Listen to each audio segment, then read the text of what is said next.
Tape Deck Media.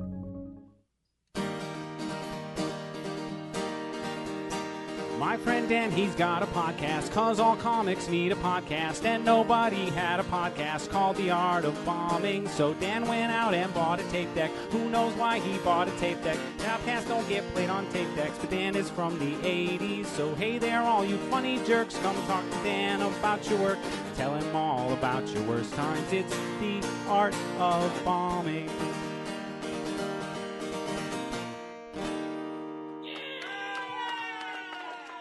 Have you had any shows this week? Not. Is this okay? Like, how does my sound? Does my sound okay if I put that there? Yeah, it sounds Okay. good right now. I don't hear it move. I don't hear anything from it moving around or anything. Watch it like not even be working. Like it's just my computer. It does sound good though. I mean, Okay. if it is. Okay, It does good. sound good. Okay, So- cool. It's probably that. Okay. Perfect. I haven't had any shows since. What was my last show? I had some last week, but I'm just trying to think of. I haven't had any shows since I think. Wait, I have my phone right here. I'm like, what am I doing? I'm so afraid. Oh yeah, okay, yeah. I had Anything But Sisman on Friday. Oh, and it went how'd that really go? well. That's It went great. really well. It wasn't as many ticket sales as last time, but we still had like 47 people in there. So Oh, fantastic. Where did you do that show? at the Creepatorium. And Creepatorium. I'm not familiar. it's so fun. Do you like horror? I mean, a little bit. Yeah. Yeah. It's like a horror themed venue, but they have Oh, like a that's cool. horror themed coffee shop, the Scream and Sugar. I think it's called Scream and Sugar. I should know that. But I just think of the whole thing as like the Creepatorium, you know. But then they Creepatorium. also That's have awesome. Horrid, the gift shop, and then it's like the backside is like a showroom and stuff. It's really cool. Oh, that's awesome. Um, I'll have to tell some friends about that. I have a lot of my friends are big horror fans, so if they don't know about Yeah. it, they'll get a kick out of it. Oh yeah, That's for it's sure. sick. It's like a candy shop in there for like horror fans.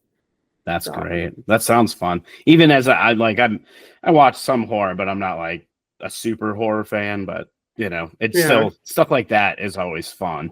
I went to Yeah. years ago in Des Moines. They have Zombie Burger, which zombie themed, horror themed burger Mhm. restaurant, which is fantastic. Wait, I Love love going to that that. place. I actually went there when I would. Yeah, that place is awesome. Right? It's so cool. Yeah, I love going to stuff like that. It's a good time. It's a good Yeah. time. Did you? It's just fun. Oh, absolutely. Did you start comedy in Denver or did you start somewhere else? I started comedy in Denver, and I've been here since it started. I was gonna try to move to LA last year, and then I got scammed. So, and then cyberbullied. So, I was like, I guess we're starting over. So, Getting a hard reset, whether you want it or not. yeah, and so, but I mean, I would like to live. I go back and forth. I mean, I really like New York. I do think I like the city of LA better. Everyone hates it so much, but I love it. And I really I feel like I have a lot of good friends out there. I know that people are flaky. It's expensive. I feel like that's either city though. Like you could be in Brooklyn and your friends are in Queens or the Bronx and you're never going to see them usually. Like a lot of people stay in those neighborhoods a lot, but it is easier because there's like public transit, but like still. But you know what's funny is I feel like Colorado is kind of getting there too, where it's like I've had some Northern Colorado comics be like, sorry, I just like don't really want to drive down for $25, which I get. And so it's just funny. Like, I feel like we're getting just as big as these other big cities. Like, this is the first year I didn't sign up for New Faces, but like, this is the first year that like the New Faces contest, from what I hear, like turned people away. So I'm like, man, we're getting like into this is a big. Oh wow. Yeah, I we're didn't getting into realize a that. Yeah. So they didn't have enough space for everyone. So I was like, we're growing more than and that's like, to even do that contest, you have to have, I think, a C set or a B set. So I mean, that's people who have been going at it, Yep. So I'm like, man, Colorado's got a huge scene now. It is not the little dinky baby. It was never a dinky baby, but you know what I mean. But I know what you mean. Yeah. Well, we're seeing that more and more now. I feel like this trend of these, what were compared to LA or New York, smaller markets are now becoming bigger markets because people don't want to live in LA and New York. Like they're starting, especially we saw it during the pandemic, people leaving California, going to, obviously Austin, Nashville, and different places. And even Denver starting to see that, I feel like, because there are bigger name comics that are moving out here now that, residing out here, which is like, oh, that's cool, but also makes, more competition as well. And we're going to name them all. No, I'm just I'm going to name every single one of them. I'm going to kick all y'all's asses out of here. No, I'm just kidding. It is more competition. And I think this, I mean, we even switched the format of my show to, what's it called? A showcase like format instead of, I guess they're both showcases, but we fit it to spots instead of headliners because it was just like hard to get a headline spot for everyone that we wanted to give it to, but also it would really suck like trying to fill a room for a headliner and there only being like 8 people. But now, like, I feel like with showcases, there's something cool about it because, you can kind of blend the comics more with some newbies, get some seasoned in there. And then like the newbies kind of bring people if it's slow.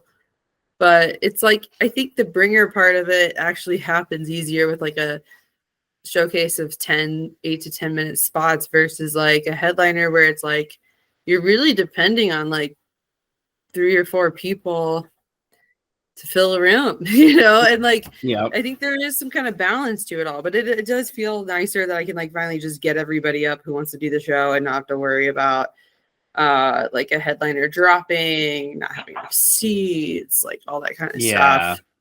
And that's especially the headliner part. Granted, being in Denver, it is easier to, if somebody drops, there's a lot of options, but still, it's still stressful and doesn't mean anybody's going to be available. I mean, I've had that happen up here, and where the headliner dropped a couple days in advance, and it's just like, oh no. It sucks having like all the posters out and stuff, and you're like, man, sorry, that person's not going to be here. Like, yep, absolutely, totally a bummer. I don't know if like my crowds ever were like, oh my god, I gotta see that local comic. You know what I mean? Like, I feel like they were just kind of coming out because they heard there was a local comedy night and it was like a DIY setting, and they were like, yeah, I want to go see that. Yeah. Which I think that's the case in most scenarios, unless it's a big name comic, obviously. Absolutely. It's like the same up here. I don't feel like it. I mean, obviously we want good talent coming and doing our shows, but I don't think people are like coming specifically because of who we're bringing. They're just like, oh, it's a comedy show. Let's go check out some comedy. Yeah, absolutely. And that's just as great, We had a really funny situation happen at Sushi High where I guess these girls thought the old show, how do I say this without it being insulting? The old show, they thought they would come back when it first started, and they were like, God, it would be so bad. And I think just sometimes the host might have struggled to get people on board at the top of that show. And so then the comics would kind of have to dig out of there. And so when we took over, we kind of like mixed up stuff. These ladies came in and they had remembered it from like 2014, 2015 when it started.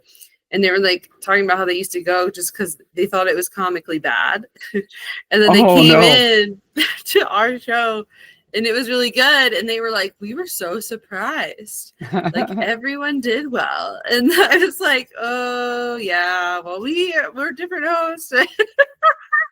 But I mean, that's good for you guys though. That's like a good compliment for you guys for taking over the show to have that happen. Yeah, it is really funny. I know. I was like, well, there have been some changes. But it is funny to me that they were going in like mocking it. And then they were like, oh, wait, this is actually a good one. I'm like, okay, well, something's going right. Like, exactly. That's awesome.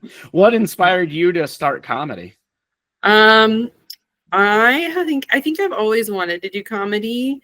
I just never like was given the outlet, like no one ever showed me like how to do it. There weren't any classes that I knew of when I was in college, but I feel like I was always like screaming to try it. Like I was in art school, and like a lot of my art was like very silly and funny and sexual. And,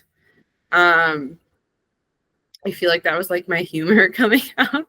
But then I like went on a date to an improv show, and I was like, I'm not really into this date, but I am into this improv comedy. And I like did that. And then like, so that's how I got started. And then some improvisers were like, you should try stand up. The way that you tell stories really reminds me of stand up comedy. So then I like shortly after started stand up, and then now I've been doing some clowning. So just kind of finally found it. Did you say you've been doing some clowning? Yeah. Oh, wow. Are you taking clowning classes or? I've taken a couple clowning classes, and then I've just been lucky enough to get booked on some of these clown shows to develop some bits. I would like the first clown class I took was like right before the world shut down. And I remember like the first time I went out to LA, there's lots of clowns out there and stuff. Mm-hmm. And they're just on all the shows and everything. And I really loved that like variety of just like stand up and clowning. And then sometimes you'd see like a magician. Like I just kind of loved the blending of worlds. I hate how like it's almost like a segregation in comedy, like where everyone's like, fuck improv, and then improvisers are like, no stand up, and then clowns are like, you all are so, and I'm like, can't we all be friends? Can't we all just dip our toe into all these awesome places? Like I feel like I've learned such sage advice from all these classes that I've taken, even just sketch comedy. Like you learn how to build a scene and stuff. Like and I was talking about this with my other friend who's a clown. We were talking about how we don't want to be like classified as like one thing. Like I know I say I'm a comedian, but like I'm like, but that means I also do art, I do comedy, I do like all these different types of things, Mm-hmm. Yeah. More of an entertainer and or an artist, I guess. I guess you're an artist. Yeah. Because all those are types of art, performing arts for sure. Yeah, I agree with you. I even see that like in stand-up, how you get these stand-up comedians who are like purists, and they'll like mock different types of comedy. Musical comedy gets mocked a lot, and I know why it gets mocked. It's because musical comedy is easy. It's easier to get a crowd on your side playing music. Yeah, sure, but also it does take talent, and it takes creativity and humor to write funny songs. It's not like they're just going up and just singing a regular song. You know what I mean? Like they're putting creativity into it for sure. I know, they're like writing a song, and like I mean, it's also annoying because it reminds me of like when I would sell a piece of art and someone would be like, oh, you did that in like one day, like why am I paying so much for it? And it's like, you're not just like paying because of how quickly I did your art. You're paying for the years of training and experience. Like, and I feel like that goes with stand-up and improv and musical comedy, like music. Like, it's like, dude, this person didn't just like, they're not like, they're talented. Why are we just like shitting on them? You know what I mean? Absolutely. Like, that's crazy. I even see that like in my day job. Just where, I do marketing for a plumbing, heating, and electrical company. And there's so many people that will complain about pricing, and it goes to that same thing. You're not just paying for us to come fix this thing and, if it takes a half hour or whatever, it's the, it's the insurance, it's the labor, it's, the trucks maintenance, it's the years of experience we're bringing to fix the problem. Like all those things are why it costs what it costs, Yeah. And it's same with art, like you said, with art, it's all that experience. This isn't like, I'm not a locksmith. Okay. Yeah. That's like the one job where I'm like, shut the fuck up. This should not be $250. Oh, it's funny. I would totally agree with that because it wasn't me. I just was helping a friend. He was house sitting for a mutual friend and the key stopped working for whatever reason. And so he called a locksmith and I had to go over and meet the locksmith. And the locksmith literally took 5 minutes to make a new I to fit the lock and then just open the door. And I was like, I have no idea what my friend had to pay, but I was like, oh my God. Dude, I know it had to be at least $100. And it was, just like, at least. And I was just probably like, wow, more for a house 5 minutes. Dude, 5 minutes. Literally, when you lock your key in the car, they have it looks like a clown act, actually, because they're like boop, burp, burp, beep, beep, and they come in and they're like bump, bump, bump, bump, and then they pump this. It's like a whoopee cushion or something that they're like, and then it just opens the car door. They hit your lock, and then you're done. And it's like literally 2 minutes. I can't next time if I ever and knock on wood that I don't have to use a locksmith, but if I ever have to call a locksmith, I'm just gonna in my head while they're doing it, I'm just gonna have circus music playing. Yeah, because it is like that. It is. You're not wrong. Then they ask for a tip on top of it, and I'm like, okay, you're charging me $250 for this, and you want a tip? Yeah, what? It's crazy. That's more like that hourly rate is more than like doctors make. Like, what are we doing? To get a whoopee cushion inside of a fucking door and you hit the lock and it's done in like 2 seconds? Oh my God, it drives me crazy. I have ADHD, so I've locked my keys in my car many times. But we have AAA now. Smart. Yes. Roadside service is it's a must, especially as a comedian.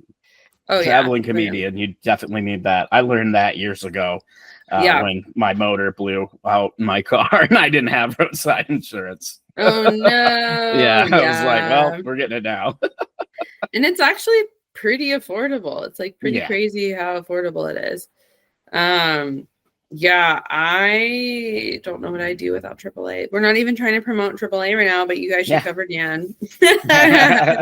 You should. Well, this has been great. Let's get into why we're here to talk about bombing. You've been doing comedy for a long time. And like every comedian, I'm sure you have some great stories of times where you either bombed or the show just didn't go as planned. Oh yeah, lots of them. I have quite a few stories. I couldn't pick. Just like I feel like, I'm bombing still. Like I can tell, but some of them aren't as colorful as like other stories. You know what I mean? But yeah, I definitely have bombed a lot. I remember, like, I guess I could do. Do you want me to just get into them, or get into Okay, go for it. I want to hear you tell your story. Okay, I remember. So, did you ever hear about the Squire Lounge? I have heard of the Squire. I don't know that I've ever been there to any of the shows or anything there, but I've heard of it. Yeah, so it is a bar in Denver. It used to be really sketchy, and now it's, gentrified like everything. And so, sorry, my dog is like, come on.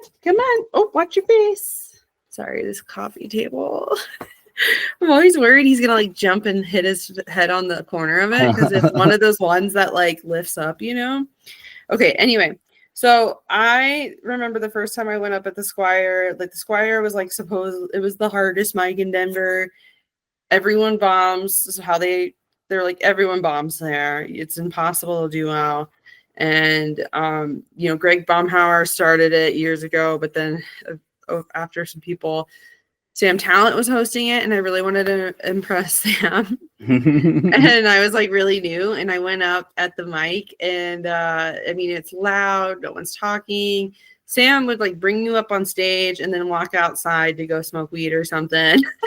And so it was just like, it was brutal. And so I was like, you know what?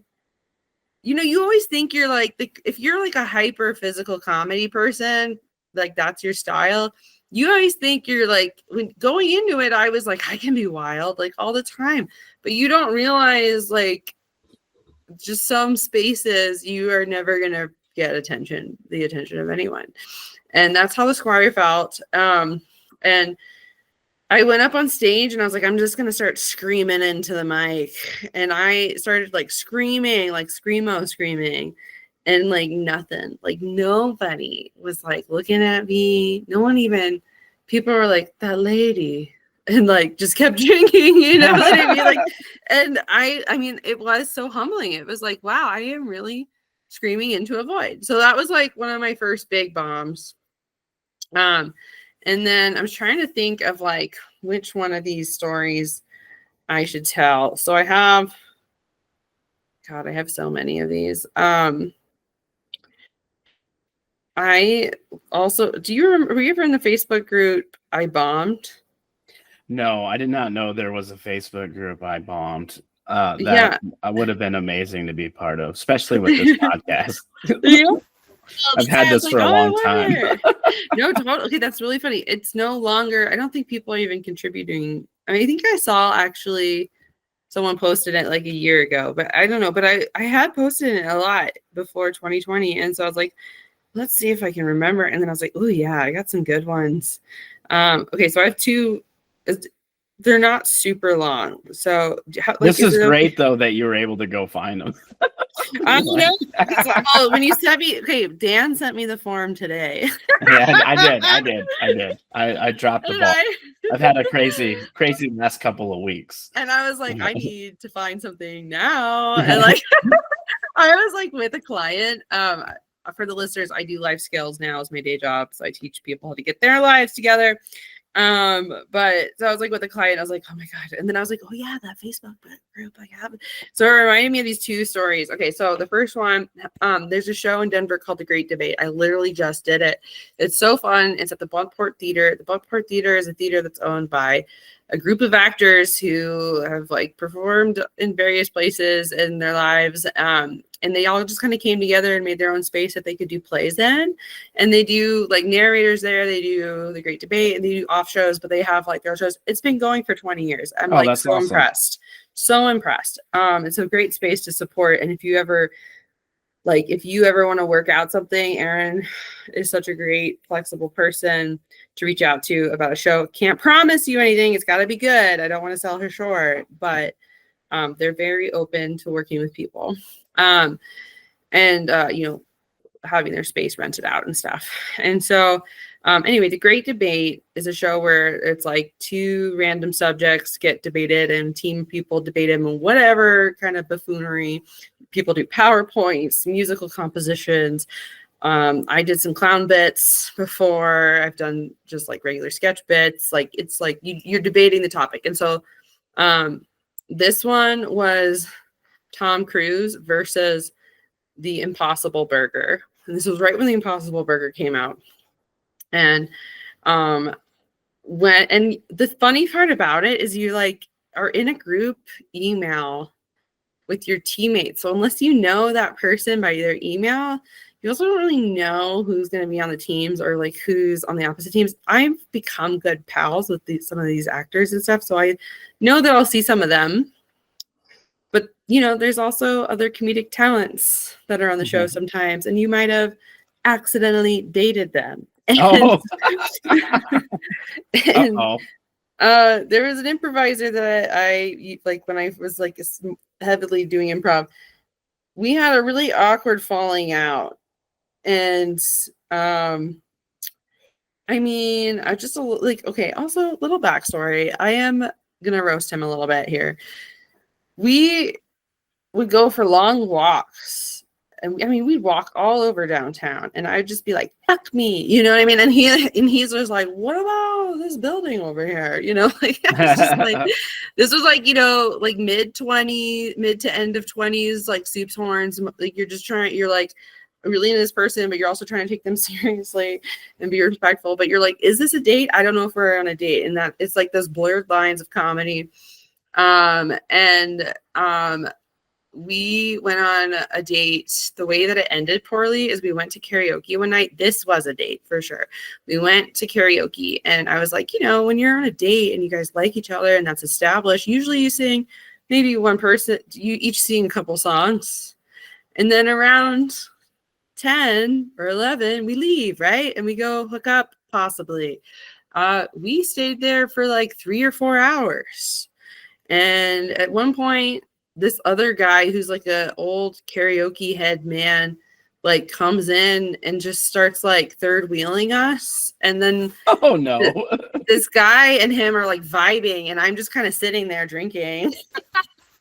And I'm like, man, I was like, I can't get a read on this guy. Like, I don't think he really likes me because he just wants to stay here. Okay. And then I thought it would be really funny. I thought it'd be really funny to sing Touch Myself. And it was not, it was awkward. It was like so awkward because it was not like a big karaoke. It's like it's like old style karaoke, you know, where it's like the music isn't even that loud. It was at Barracuda's in Denver, if you know that. And so finally I was like, I think I'm going to go. He's like, let me walk you to the car. And we have like a heart to heart about where we stand with each other. We start hooking up. But at this point, I really had to pee. If we had been like drinking and like he walked me to my car, it took a long time to have that conversation. Even we're finally hooking up. So he starts like fingering me, and he's like, I just couldn't come like that. Also, that's a lot. That's a big ask on hooking up in a car on the first time. So he's like, you didn't come, and I was like, oh, it's okay. Like, I just kind of have to be it. And then he got really dark on me and started talking about how his parents have been in a relationship for like a long time. And they're like in love. And I was like, what are we doing? And so then it ended. And then I think I also drunkenly yelled at him a little bit because I was like, this fool wasted my time so badly. And like now he's being aloof with me. So I don't even remember what I said in that drunken stupor. But now fast forward years later, we're on the Great Debate. He's on the opposite team and I'm on this team.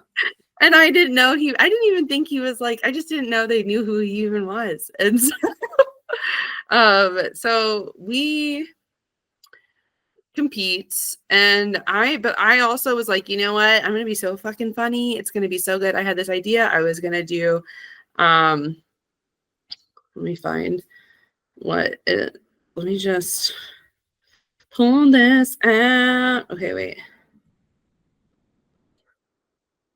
What was it? What is it called when with Tom Cruise with Risky Business? Okay, I was like, okay. where's that? Yes. So I did Risky Business as a bit for the Great Debate. But the thing is, ADHD, dyslexia, I had really selective hearing that night and misunderstood where I was in the lineup. So like I thought I was next, like I thought I was up in 2, but I was actually up in 1. And I go to pee real quick and no one stops me. And this is like right before the person on our team is supposed to go up. So I'm like going to the bathroom and then I'm just like peeing on the toilet and I hear my song playing. Oh no. And I'm like, oh no, like what? And so I'm like peeing really quick. And then I like wash my hands. And then I'm like, I literally run out of the bathroom on stage and just try to like catch up to it. And I'm like ripping my pants off. And it's like, it's not timed well, you know? And I mean, people were like, okay, sure. But like, I wasn't up, you know, like, I don't know why no one checked in with me.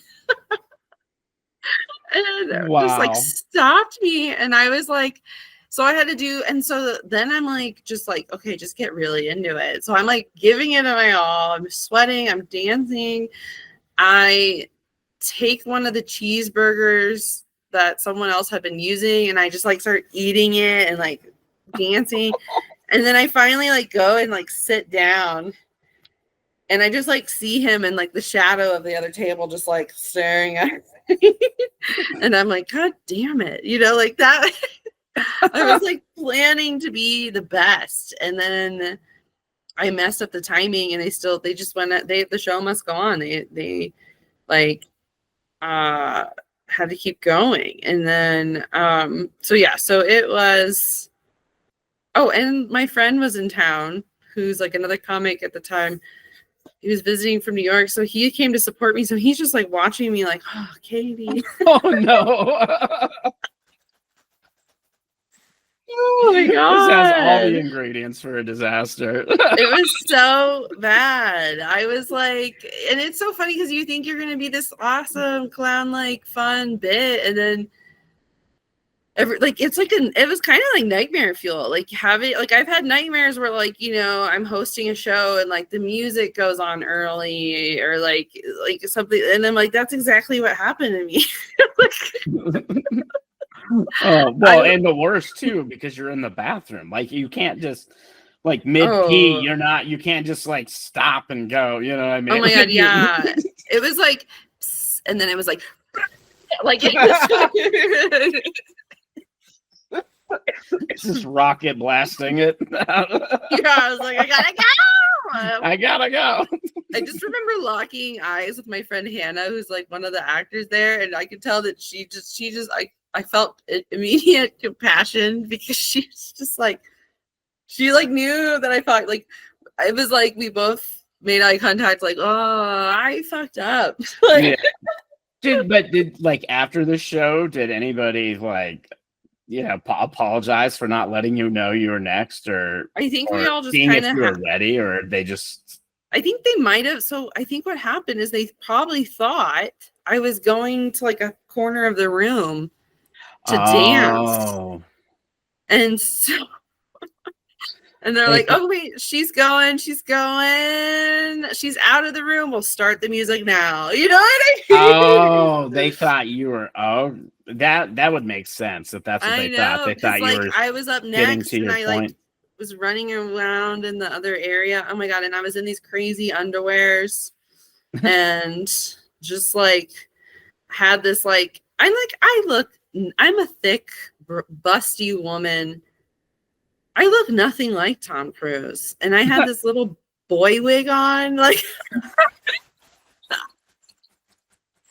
I looked like someone who was like moving to Austin to get famous or something. Like, I just looked like. Wow, that's an incredible story. It was so bad. It was like that guy. I was like, I'm gonna show him who's the funny one, and then it was not like so a much disaster. And then he went up and he basically did like stand up and crushed it. It was like a sword in my chest.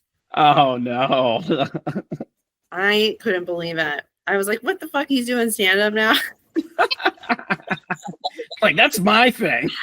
I was like, wait, I know that this was more him than it was. Oh God, it was so bad. That is probably my best bomb story. The other one, I have a quick short one, but I don't know if we like. Do we have? Yeah, you could do a quick short one. Okay, this is crazy. Okay, this is crazy too. So Denver, David Hannon used to produce these brewery tour bus shows, and some of them were on the bus. I never did the ones on the bus. I would do these ones where it seems like the pitch is great. As a comic, you're like, oh, that sounds fun. The reality, not so great. And I much love to David Hannon.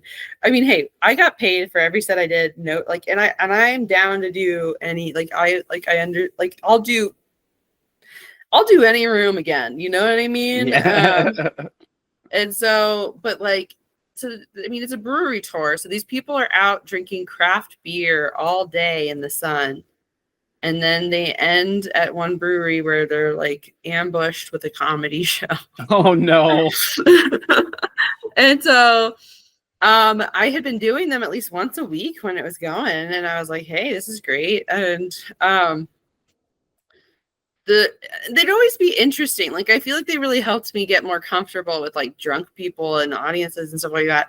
Because it'd always be like the weirdest group of people, like sometimes families, bachelorettes. But this one, so also at the same time, these other comics were running like a block party. It was like a one-day comedy festival that we all got on. And then I was like, oh, I want to do both. You know how you are.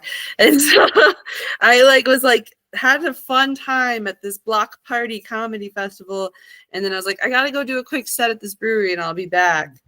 And I go to the brewery tour, and it was me, Steve Vanderplug, and then one other comic who I cannot remember who for the life of me who it was. But they get up, they do fine, and then they had me close it out. And it was to a group of sorority alumni. Oh.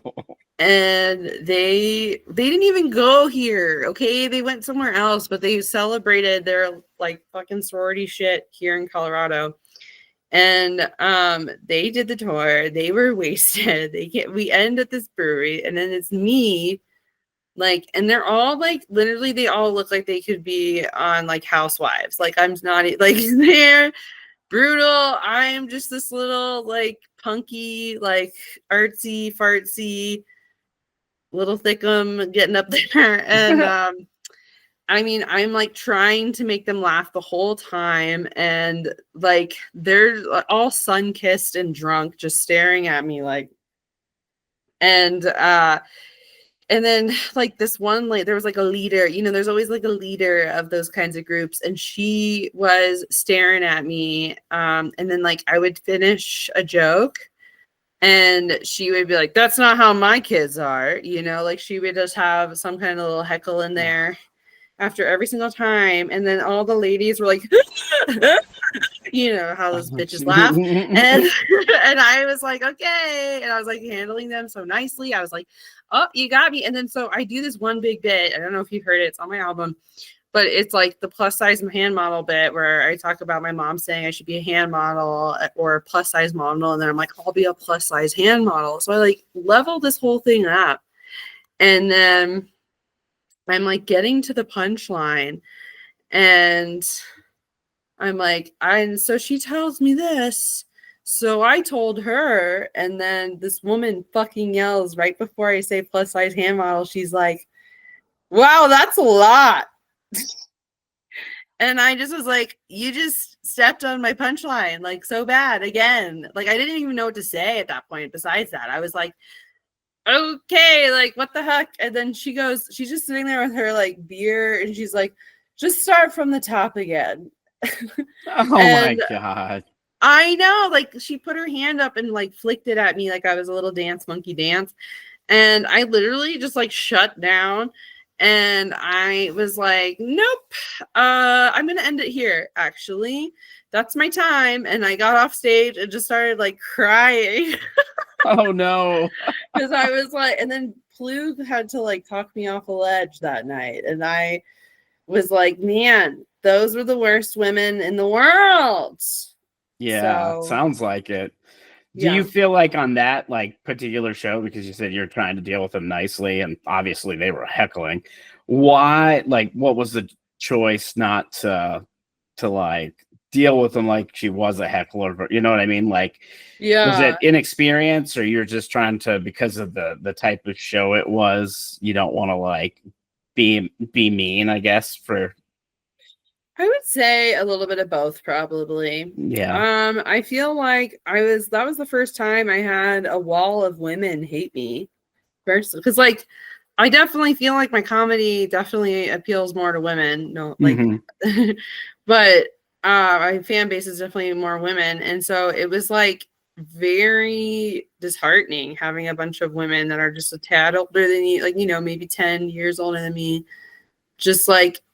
And at the time I was like working at Planned Parenthood. So I was starting to befriend like older women in my life who I really looked up to and loved working with. And then here's these bitches fucking being wasted. They were playing some kind of like penny game too. Like I would be telling a joke and they'd all start like staring at this like something, and then one of them would grab a penny, and I'm like, okay, what are you guys doing? Like, you guys aren't even. So they like, they didn't even care.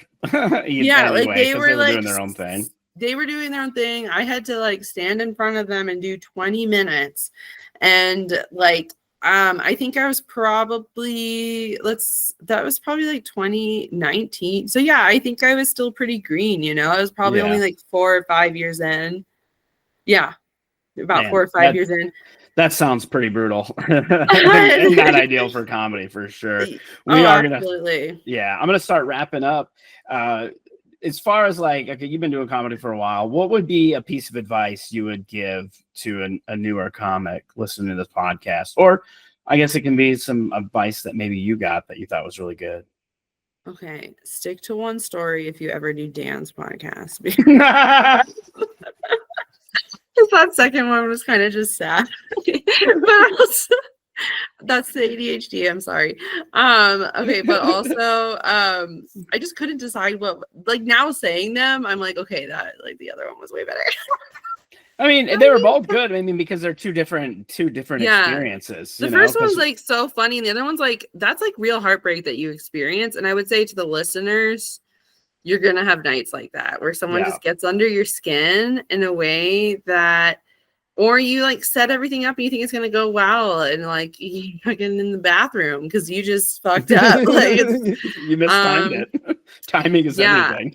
Yeah, like take ownership of your mistakes. You know, like try not to like be this like victim mentality of like, you know, I always say to myself, what could I have done better to like show up for myself in that situation? But bomb your ass off. It's like the best part of it is like, I mean, these stories are so funny too, and they're also so relatable. And like, I feel like that's where you find some of your best punchlines, are like when you're struggling a little bit. Brad was telling me the other day, like Patrice O'Neill always says, your audiences shouldn't all be crushers, even though we want that. It's like a drug. Stand-up is a drug. But a good audience that makes you work is where it's like some people aren't into it and some people are into it, and you're kind of like trying to figure everyone out, because I feel like that really opens you up. So like those bombs, those hard times with people, that's where you start really get like digging into like some really smart material, because you're starting to get a little more ruthless, a little more like bold, impulsive. And I think the improv kind of kicks in sometimes in those moments, and there's beauty in that. So I think Bowman is the best thing you can do, and just be kind to yourself, because everyone is on a different timeline. You know, you could be popping off when you're basically a child, or you could also, there's people who are going viral now in their 70s, but they've been doing comedy for like 30 years. Yeah. No, So you're not just, wrong. like, Not wrong. Take it easy on yourself, and don't be a fucking egotistical asshole. Get out of here if that's you. I love it. I'm That's so great sick of advice. that shit. Love that advice. Well, like I said, we're gonna wrap up. Where can people find you? I know you said you have an album out. Where can they find that? What's the name of it? Promote your things. Yeah. Okay. So yeah, please come follow me on Instagram at Katie Bowman Comedy, or TikTok. And then my album is Neurodivergent Nightmare, and it's streaming on all the streaming apps. You can also watch it on YouTube, even though I don't have a huge YouTube following. So if you want to give it some views there, but the album is doing great and it's fine. So check that out. And all my shows can be found at katiebowman.rocks. All right. Perfect. Well, thank you so much for taking the time to do this. Thanks for having me. This was really fun. This has been a Tape Deck Media production. Thank you for listening.